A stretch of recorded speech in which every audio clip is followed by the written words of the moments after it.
Content creator তৌহিদ আফ্রিদি গ্রেফতারের পর আবারও সামনে এসেছে আলোচিত মুনিয়া হত্যাকাণ্ডের ঘটনা। তৌহিদ আফ্রিদির সাথে মুনিয়ার ফোন আলাপের রেকর্ড ফাঁস হওয়ার পর প্রশ্ন উঠেছে, কে অথবা কারা কি স্বার্থে হত্যা করেছে মুনিয়াকে, কি কারণে হাই প্রোফাইল ব্যবসায়ীকে আসামি বানানো হলো, এই হত্যাকাণ্ডের সাথে হুট করে কেন যুক্ত হলো আফ্রিদি, ডিবি হারুন, আসাদুজ্জামান খান কামাল, দিলীপ কুমার আগারওয়াল এবং আনিসুল হকের নাম। সবচেয়ে বড় কথা, মুনিয়ার বোন তানিয়ার ভূমিকা এখানে কি? সেটা আমার বিষয়, আমি তাকে তোমার জায়গার বিষয়ে কি আমাকে বলছো, এটা বলছো।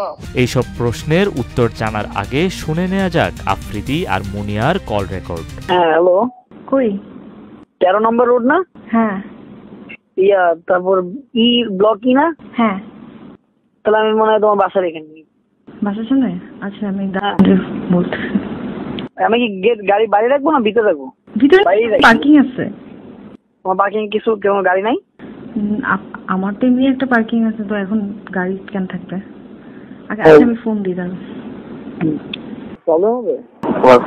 কি প্রবলেম? বলতেছি আর কি, প্রবলেম হবে নাকি? এই কনভারসেশন প্রমাণ করে মুনিয়ার বাসায় যাতায়াত ছিল তৌহিদ আফ্রিদির। রাত বিরাতে দেখা হতো তাদের। মাঝরাতেও তৌহিদ আফ্রিদি ছুটে যেতেন মুনিয়ার বাসায়। অথচ মুনিয়া হত্যার পর 7-5 না ভেবে দ্রুততম সময়ের মাঝে মামলা করা হলো বসুন্ধরা গ্রুপের এমডি সায়েম সোবহান আনভিরের নামে। অন্যদিকে আফ্রিদি থেকে গেছেন সন্দেহের তালিকার বাইরে। ধারণা করা হয় ডিবি হারুনের পরামর্শে মামলা করা হয় আনভিরের বিরুদ্ধে।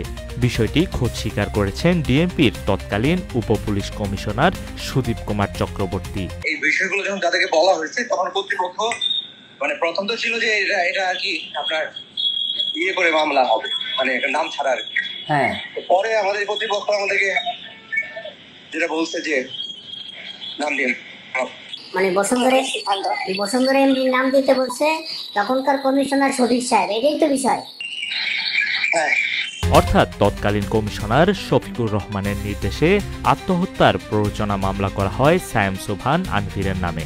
শফিকুর রহমান সাবেক স্বরাষ্ট্রমন্ত্রী আসাদুজ্জামান খান কামালের নিয়োগ দেয়া কমিশনার।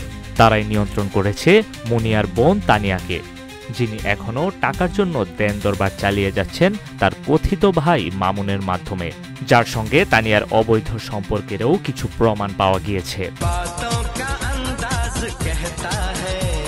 তানিয়া এবং মামুনের বেশ কয়েকটি ফোন আলাপে বসুন্ধরা গ্রুপ থেকে টাকা আদায়ের কনভারসেশনও উঠে আসে।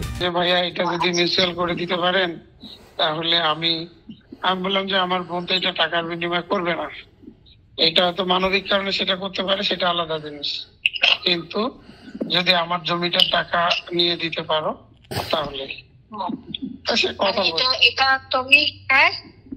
বলো। বলছি যে আমার জমিটার যদি টাকাটা দিতে পারো নিয়ে, বা আমার জমিটা ছেড়ে দেওয়াইতে পারো,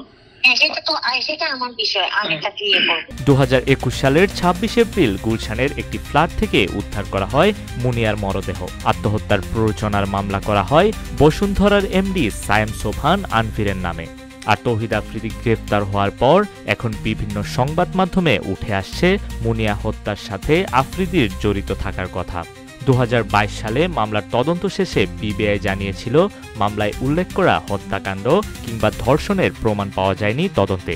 হত্যার সাথে আসামিদের সম্পৃক্ততারও প্রমাণ মেলেনি, যে কারণে সব আসামিকে বেকসুর খালাস দেওয়া হয়। এর আগে মুনিয়ার বোন তানিয়ার করা আত্মহত্যা মামলায় খালাস পান বসুন্ধরা গ্রুপের এমডি সায়েম সোবহান আনভির। তার আইনজীবী জানায়, এই সবই আসলে পূর্ব পরিকল্পিত। মামলার সাথে সাথে দেশ থেকে নিষেধাজ্ঞা দেয়া হয় আনভিরের বিরুদ্ধে। ধারণা করা হচ্ছে এটি মূলত তৌহিদ আফ্রিদি, কামাল, ডিবি হারুন এবং আনিসুল হকের যৌথ ফন্দি। নিউজ ডেস্ক, রূপালী বাংলাদেশ।